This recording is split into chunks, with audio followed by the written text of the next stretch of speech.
the 19th of August, 1991. The calendar marked the day, but the sky refused to acknowledge the morning.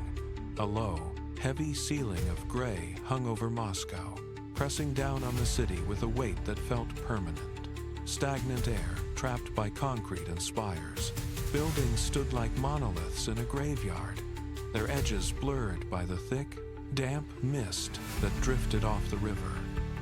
Every street lamp flickered with a rhythmic, dying pulse, casting long shadows that stretched across the empty asphalt. There was no movement in the squares. Even the pigeons remained huddled under the eaves, motionless against the cold stone.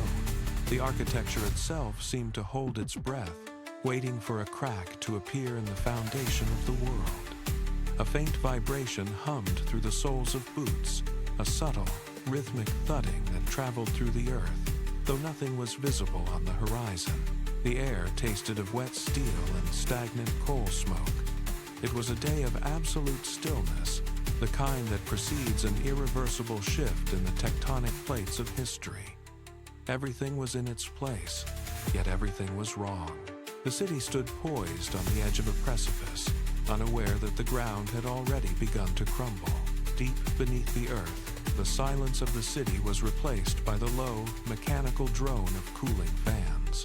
Inside the reinforced bunker, the air felt recycled and thin.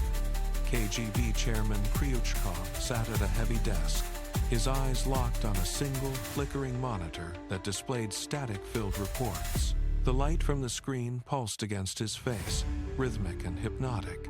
A stack of documents lay before him, the top sheet bearing the header of the emergency decree. His hand hovered over the paper, the pen gripped so tightly his knuckles turned white.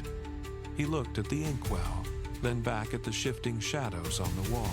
The tremor in his fingers was unmistakable. He checked his watch. The second hand ticked forward with agonizing slowness, each beat echoing in the confined space. He pulled a breath, sharp and ragged, and pressed the nib to the page. The ink bled into the fiber of the document as he pushed the pen with sudden, violent force. Once the final letter was formed, he dropped the pen. It clattered against the desk, rolling until it hit the edge. The decree was signed. There was no turning back now. Outside the bunker, the gears of the state began to turn, set in motion by the scratch of a single pen. The order rippled through the radio frequencies, a sharp, crystalline command that cut through the pre-dawn haze. At 4 in the morning, the Alpha Group units emerged from the tree line. Their movements were devoid of hesitation, synchronized like the ticking of a clock. They moved in silence, boots barely disturbing the damp earth, weapons held tight against their chests. The remote Dhaka loomed ahead, a dark silhouette against the charcoal sky. There were no lights, no signs of life, only the oppressive stillness of the forest. The team fanned out, creating a perfect, lethal circle around the structure. They did not speak. They communicated with subtle hand signals, fingers slicing through the humid air. Every shadow was checked, every angle covered. They moved with the cold, calculated efficiency of a machine designed for one singular purpose. The damp grass crunched softly under their heavy soles as they closed the final distance. They reached the perimeter, the structure now within arm's reach. The air felt thin, vibrating with the suppressed energy of the impending strike. They knelt in the mud, waiting for the final signal to close the gap. The target was trapped in the quiet, completely unaware that the end of his world had arrived at his doorstep. The team leader raised a gloved hand, holding it suspended in the air. The silence of the forest was absolute, a heavy shroud waiting to be torn. Inside the dacha, the air remained undisturbed, the stillness of the room a testament to a world that believed itself safe. The soldiers shifted their weight, boots sinking into the soft earth, tension coiling in their muscles like steel springs. The leader dropped his hand. The command was silent, but the response was instantaneous. 3 men surged forward in a blurred rush, shoulders braced against the mass of the heavy oak door. It did not give on the first impact, the thick timber absorbing the force with a dull, groan-like thud. They stepped back, realigned, and hit it again with everything they possessed. The wood splintered. Metal hinges shrieked as they were ripped from the stone frame, sending chips of oak flying into the dark interior. The door crashed inward, hitting the floorboards with a sound that echoed like a gunshot through the sleeping house. The barrier that had protected the heart of the resistance was gone. Dust swirled in the beam of their tactical lights, dancing in the sudden, violent rush of cold night air into the room. The peace was shattered, replaced by the heavy, rhythmic thud of combat boots crossing the threshold. The bedroom was small, smelling of stale air and paper. Boris Yeltsin startled awake as the floorboards groaned under the weight of multiple boots. Before he could push himself upright, two pairs of hands clamped onto his shoulders, pinning him hard against the mattress.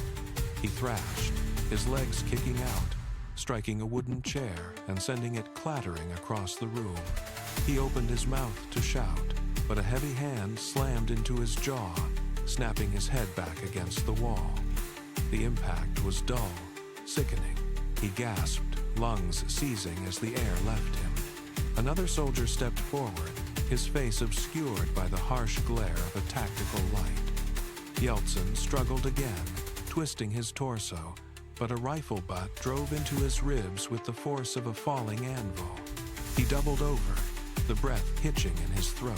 His resistance collapsed into a series of jagged, shallow wheezes. The soldiers did not pause. They hauled him from the bed, his weight dead and unresponsive, and dragged him toward the shattered doorway. The room fell quiet again, save for the dragging sound of boots on hardwood and the frantic, fading rhythm of his pulse. He was silent now, his strength spent, his world reduced to the grip of the men holding him. Outside, the night air was biting, a sharp contrast to the stifling heat of the room. The soldiers moved with practiced, mechanical precision. They did not speak. They did not acknowledge the figure they carried. They reached a black sedan parked at the edge of the tree line, its engine idling with a low, predatory hum. The rear door was already open, a dark maw waiting to swallow its load. They shoved him inside. His head struck the doorframe with a sickening thud, but he did not move. He was a dead weight, a package being processed. The door slammed shut, the sound echoing like a gavel stroke in the damp forest. One soldier circled to the driver's side and slid behind the wheel. Gravel sprayed as the tires gripped the road, the vehicle lurching forward with a sudden, violent torque. The headlights cut through the fog, sweeping across the trunks of the pines before vanishing into the gloom. The taillights flickered once, twice, and then dissolved into the blackness of the road ahead. The dacha stood silent. The wind picked up, rustling the leaves where the car had stood moments before. There was no trace left. The symbol of the resistance had simply ceased to exist, erased by the night and the cold, unyielding iron of the machine. The vehicle slowed, the tires crunching over loose shale before coming to a complete halt. There was no sound of a city, no hum of traffic, only the wind whistling through concrete vents. The rear door pulled open, allowing the damp, subterranean air to rush in. Hands grabbed his arms, hauling him out onto the rough gravel. He stumbled, his knees hitting the ground, but they did not let him linger. They dragged him forward, boots scraping against the uneven path, toward a heavy structure rising from the earth. A rusted iron door groaned as it swung open, revealing a stairwell that spiraled into absolute darkness. He was pushed down the steps, his shoulder slamming into the damp stone wall.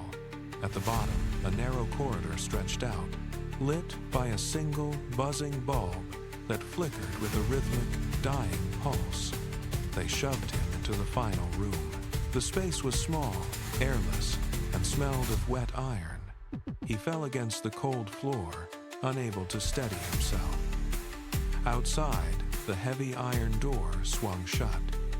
The locking mechanism engaged with a series of sharp, mechanical clicks that echoed down the hallway and died in the silence of the room. The last sliver of light vanished. The reform had ended, replaced by the crushing, absolute weight of the dark. The sky over Moscow shifted from black to a bruised, sickly gray as the sun climbed toward the horizon. The city remained unnaturally still until the ground began to pulse. It started as a tremor, a vibration that traveled through the soles of boots and the foundations of buildings. Then came the sound. It was a low, guttural grinding of metal on pavement, growing in intensity until it drowned out the morning wind. Columns of heavy steel rounded the corners, spilling into Red Square like a dark tide. The tanks moved in perfect, rigid formation. Their treads tore into the cobblestones, leaving deep, jagged scars in the historic ground. The exhaust plumes billowed, thick and black, clinging to the damp morning air and obscuring the spires of the surrounding cathedrals. Each vehicle rolled with a deliberate, crushing momentum. There was no hesitation in their path. The mechanical roar deepened, vibrating against the ribs of the few who stood watching from the periphery. The sheer mass of the iron machines occupied every inch of the square, turning the open space into a claustrophobic cage of grinding gears and hot steel. Dominance was absolute. The city had been seized, not by words, but by the weight of armor and the hollow, rhythmic thud of cannon barrels swinging toward the empty center. The metal behemoths idled, their engines emitting a rhythmic, suffocating thrum that settled over the square like a shroud. People began to emerge from the side streets, drawn by the spectacle of the occupation. They gathered in loose, jagged clusters, their breath visible in the cooling air. Every gaze was fixed on the center of the square, waiting for a signal, a gesture, or a voice to rise above the mechanical din. Minutes stretched into an hour. The crowd shifted, feet shuffling against stone, eyes darting between the tank turrets and the empty balconies. There was no orator. No one climbed the iron hulls. No fists were raised against the steel. The space between the people and the machines grew thick with a hollow, mounting dread. A man near the front opened his mouth to speak, but the sound died in his throat before it could form a word. He looked at his neighbors, saw the same vacant, defeated expression reflected back, and turned away. One by one, the clusters dissolved. Shoulders slumped, heads bowed. They retreated into the alleyways. They did not run. They did not scream. They simply vanished back into the gray haze of the city, leaving the square to the silent, waiting tanks. The resistance had evaporated, not in a firestorm, but in the crushing weight of a quiet, collective surrender. Inside the high-ceilinged chambers of the Kremlin, the air was stagnant and smelled of stale wax. Gorbachev was escorted through the heavy double doors, his pace forced by the guards flanking him. He stopped at the center of the mahogany table. A single document lay waiting. He reached for it, his fingers twitching, the paper rattling against the wood as he tried to flatten it. He looked up, his face drained of color, his skin pulled tight over his cheekbones. The room was silent, save for the labored rhythm of his own breathing. He scanned the lines of the state-prepared script, the words blurring as his eyes darted across the page. His hands shook violently now, making the document vibrate against his palms. He cleared his throat, but the sound was thin, fragile, and lacked any remnants of his former command. He opened his mouth to speak, his gaze fixed on the floor, avoiding the eyes of the men standing in the shadows behind him. He began to read. Every syllable was a surrender. The announcement of his medical leave echoed off the vaulted ceiling, a hollow, rehearsed lie that signaled the final dissolution of his power. He paused between sentences, his breath hitching, fully aware that he was now merely a prisoner reciting his own political obituary. The document rested on the center of the table, heavy with signatures and the weight of a decade of negotiation. It was the blueprint for a new, decentralized world, now rendered obsolete by the stroke of a pen. Kryuchkov stepped forward, his face illuminated by the harsh overhead glare, and struck a match. He held the flame to the corner of the paper. The edge curled instantly, turning from white to black, the fire eating into the official seals and the carefully drafted clauses. The committee stood in a semicircle, their faces impassive, as they watched the ink blister and bubble in the heat. Smoke curled upward, thin and gray, carrying the scent of burnt dust into the stagnant air of the chamber. A piece of the page detached, a glowing ember drifting toward the floor before dissolving into gray flakes. The flames grew, consuming the promise of cooperation, the hope of autonomy, and the very structure of the Union. No one moved to save it. No one looked away. When the last fragment of the document turned to ash, the room felt emptier, colder, and stripped of all ambiguity. The future had been incinerated in a metal basin, leaving only the scorched remains of a dream that would never be realized. The committee turned toward the door, their expressions set in hard, unyielding lines. The decree was finalized before the ash in the basin had cooled. Within the hour, the orders moved from the Kremlin to the streets. The rhythmic clatter of tank treads against cobblestones replaced the usual morning sounds of the city. Alpha Group units fanned out, establishing checkpoints at every major intersection. They moved with mechanical precision, blocking thoroughfares and sealing off residential districts. A young man walking toward a bus stop stopped short as a patrol barred his path. He reached into his pocket for identification, but the soldier raised a hand, palm flat, signaling him to retreat. There was no negotiation, only the cold, hard stare of a man behind a visor. Streetlights were dimmed to conserve power for the command bunkers, leaving the city in a perpetual, muted gloom. Posters were plastered over shop windows, declaring the new rules of conduct. Curfews were enforced by the flash of high-powered spotlights sweeping across apartment facades. Every movement was now a potential violation. The city had been transformed into a grid of surveillance, where the silence was not peace, but the heavy, suffocating weight of total control. The order was absolute, and the streets belonged to the iron fist. In the Situation Room, the teleprinter chattered a final, frantic sequence before falling silent. The lead analyst tapped the glass of the monitor, watching the signal flatline into a jagged, unresponsive pulse. Across the Atlantic, the news arrived in waves of distorted audio and grainy satellite feeds. Leaders stood in the dim light of command centers, their faces etched with the realization that the diplomatic hotline had been severed. One official reached for a secure phone, listened to the dead air on the other end, and slowly placed the receiver back on its cradle. The silence in the room was absolute, broken only by the hum of cooling fans and the rhythmic blinking of standby lights. Maps on the wall, marked with decades of delicate geopolitical balance, now looked like relics of a history that had ended overnight. They watched the satellite feeds of the border regions, where movement had ceased and the gates remained locked. The horror was not in the chaos, but in the sudden, terrifying order of the new regime. They realized the thaw had been a false spring. The Cold War had not ended. It had simply retreated into the shadows to sharpen its blade. There was no more room for negotiation, no more back-channel talk. The world had split, and the new border was drawn in iron.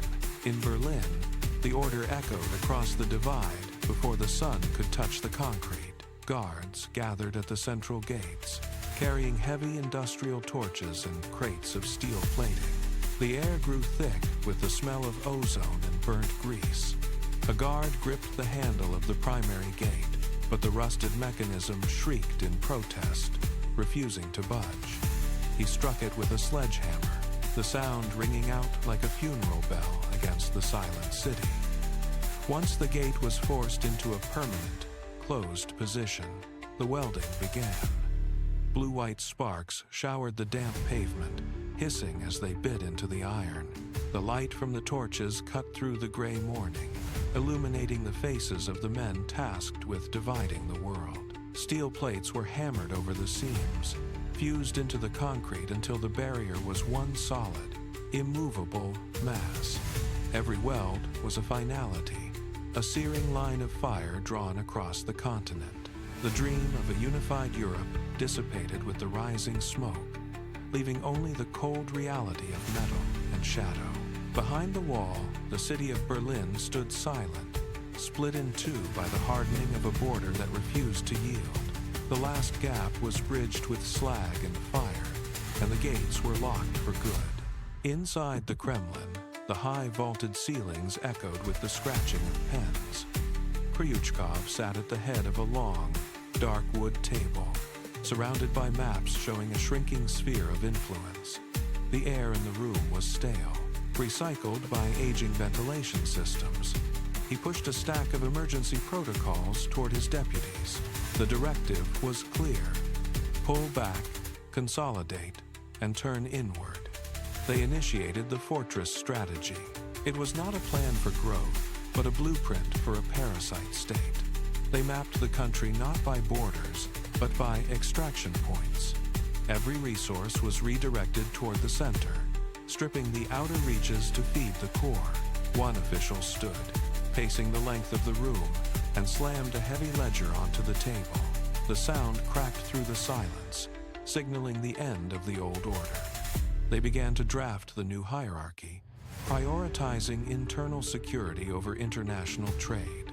They would become an island, self-contained and predatory. The windows of the room were shuttered, casting long, sharp shadows over the blueprints for the new regime. There was no more talk of progress or ideology. There was only the calculation of remaining assets. The state would survive by consuming its own body, layer by layer, until only the fortress remained. The tankers left the Siberian ports in darkness, their hulls heavy with crude oil, bound for Western ports under opaque contracts. In the Kremlin, the trade was not about currency, but about control. Kryuchkov sat before a terminal, watching lines of code scroll across a green phosphor screen. These were the blueprints for advanced microchips, stolen from research labs across the border. Every shipment of oil purchased a fragment of technology that the state could no longer innovate on its own. A deputy entered, carrying a heavy data drive, and placed it on the desk. He wiped grease from his hands onto a rag. The exchange was efficient and absolute. Earth's blood-fed machines, Siberian oil bought citizen surveillance. This was the new economy, a predatory loop that required constant extraction to sustain a dying core. There were no public records of these deals. The oil moved in silence, and the chips arrived in unmarked crates. Corruption became the engine of the state, a parasitic necessity that turned the nation into a hollowed-out shell. They were not building a future. They were patching a leak with stolen parts, ignoring the rot that spread as they traded their heritage for the tools of total surveillance. By 1998, the basement levels of the Kremlin hummed with a low-frequency vibration. Rows of server racks, stacked with mismatched hardware and hand-soldered connections, formed the backbone of the new network. Technicians worked under dim fluorescent lights, installing the stolen microchips into systems that were already years behind international standards. The processors struggled to handle basic tasks, their cooling fans rattling against the metal frames in a constant, uneven drone. One technician tapped a terminal, watching a cursor blink slowly across a dark screen, waiting for a packet of data that took minutes to arrive. The system was alive, but it was a digital relic built on the scraps of someone else's discarded innovation.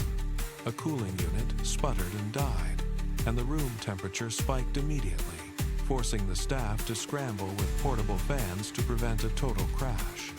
This was the pinnacle of their progress, a fragile, isolated web that could track internal movements but could not reach beyond the perimeter. It functioned only because they forced it to, a patchwork of obsolete parts held together by sheer desperation.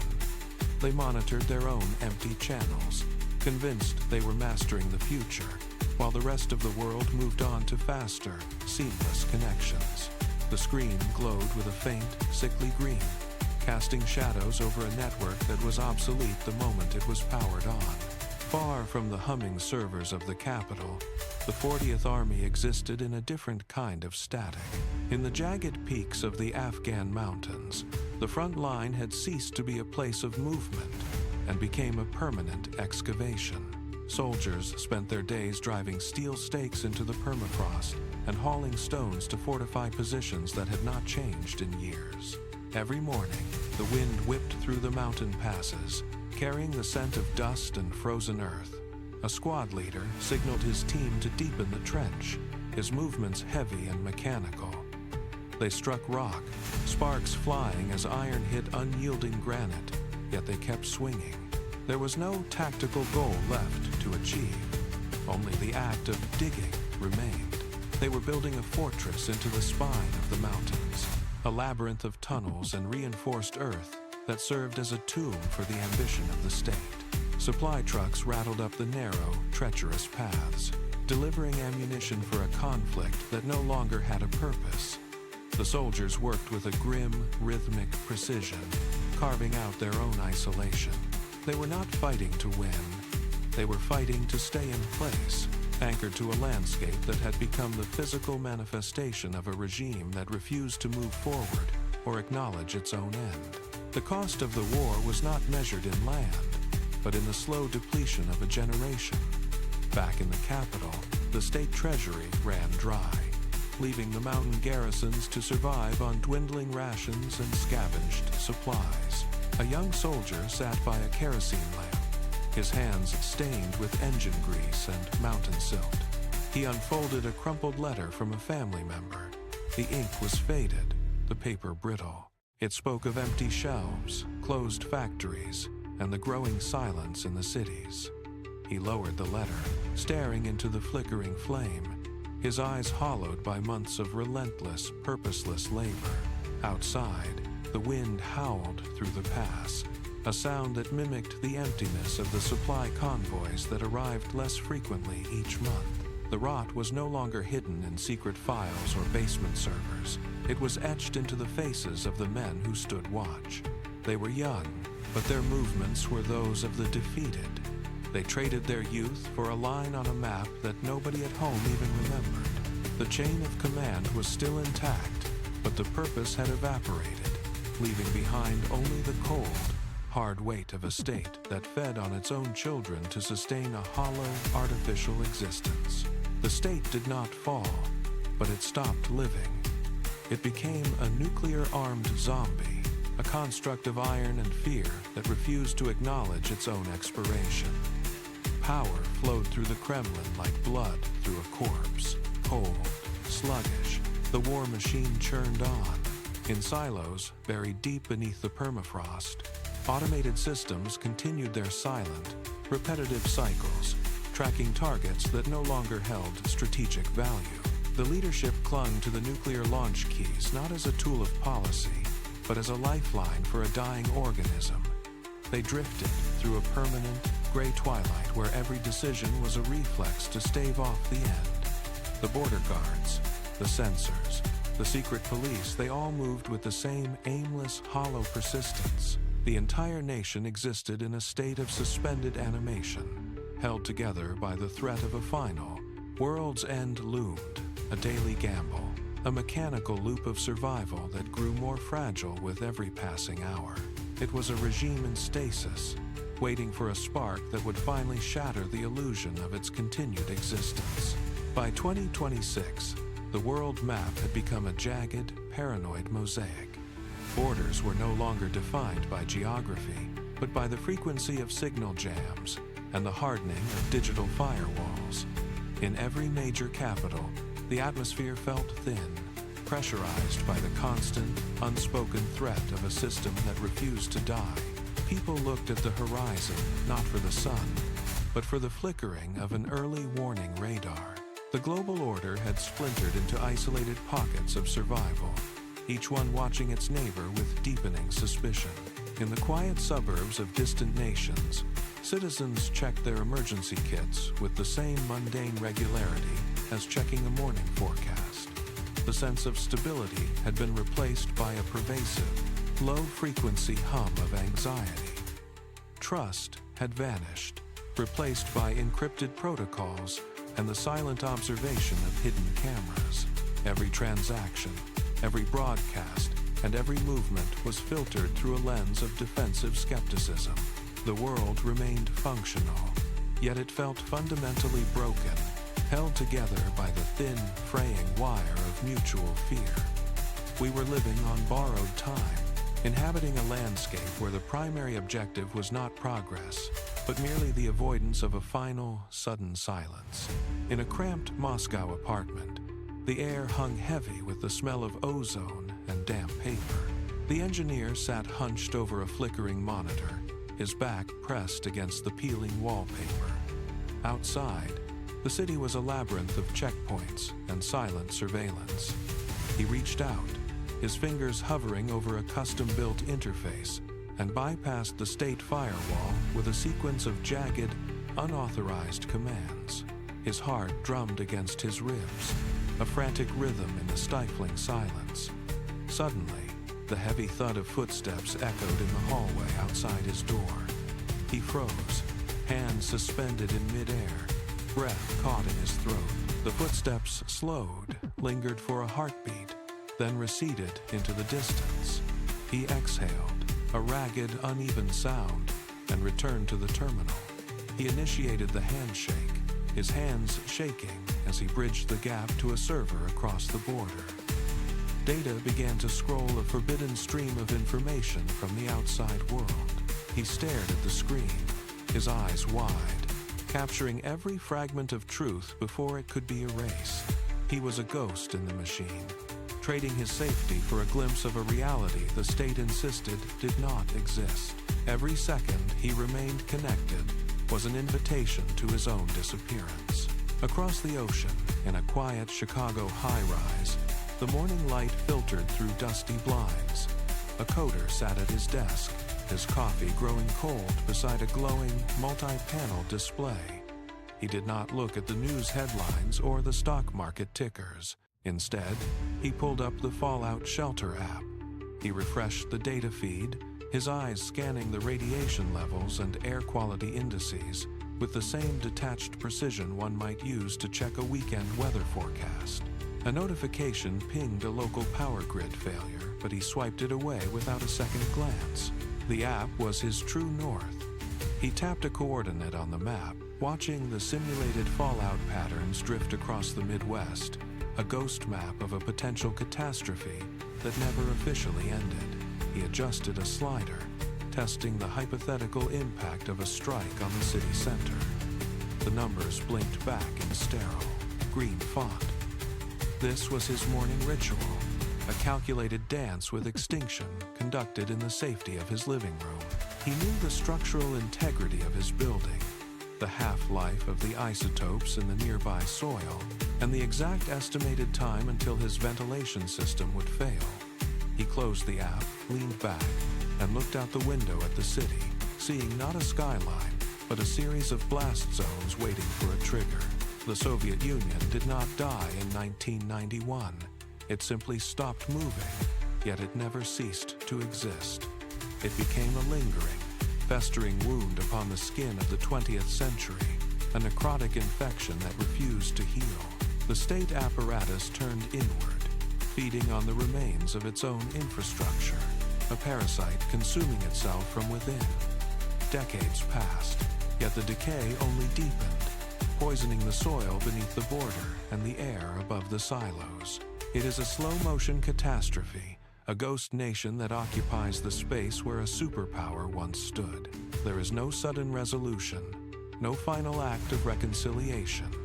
Instead, there is only the persistent, dull ache of a reality that should have ended 3 decades ago.